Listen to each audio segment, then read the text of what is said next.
तुम्हारा मतलब घर में और कोई नहीं था? लग रहा तो ऐसे ही था, पर कुछ पता नहीं, हम अंदर ठीक से देख नहीं पाए। अनु, एक काम करना यार। अनु? क्या हुआ? कुछ नहीं, मैं सोच रही थी अचानक सब कुछ इतना खराब कैसे हो गया। सोनाली बेचारी पता नहीं किस हाल में होगी, खुद इतनी परेशान हूँ और फिर तुम दोनों भी। रणदीप कहाँ है? मैं तुम लोगों से पूछ रही हूँ, रणदीप कहाँ है?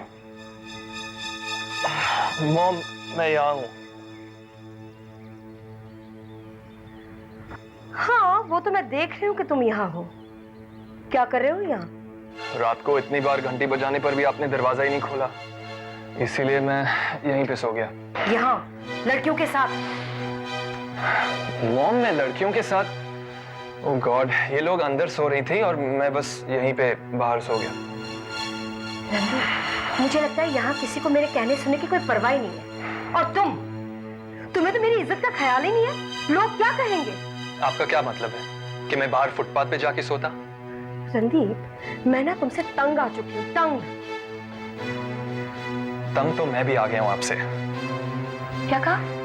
Come again? हाँ, फिर कहता हूँ, मैं भी तंग आ गया हूँ आपसे।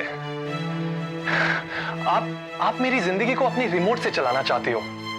आप वो हर चीज मुझसे छीनना चाहती हो जो मुझे अच्छी लगती है, लेकिन मैंने कभी आपसे कुछ नहीं कहा।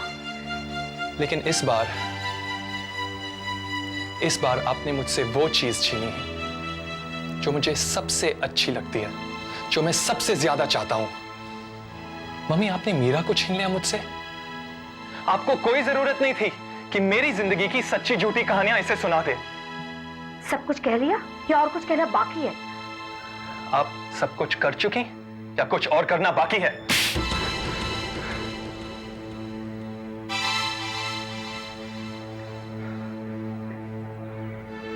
शर्म आनी चाहिए तुम्हें, शर्म आनी चाहिए। I'm warning you। फिर से कभी इस तरह से मुझसे बात मत करना। बिल्कुल अपने बाप के नक्शे कदम पर चल रहे हो। तुम ये कहना चाहते हो ना कि मीरा को मैंने तुमसे इससे अलग करने की कोशिश की कि वो तुम्हारे काबिल नहीं है? हकीकत तो ये है कि तुम उसके काबिल नहीं हो। उसका बाप करोड़पति है और तुम आज भी पॉकेट मनी मुझसे लेते हो। बेटे, पहले अपने पैरों पर खड़े होना सीखो, उसके बाद लड़कियों के बारे में सोचो। माँ, आपको तो पता है कि मैं रेस्टोरेंट खोल रहा हूँ। पिछले 1 साल से सुन रही हूँ। सपने देखने से कुछ नहीं होता बेटे।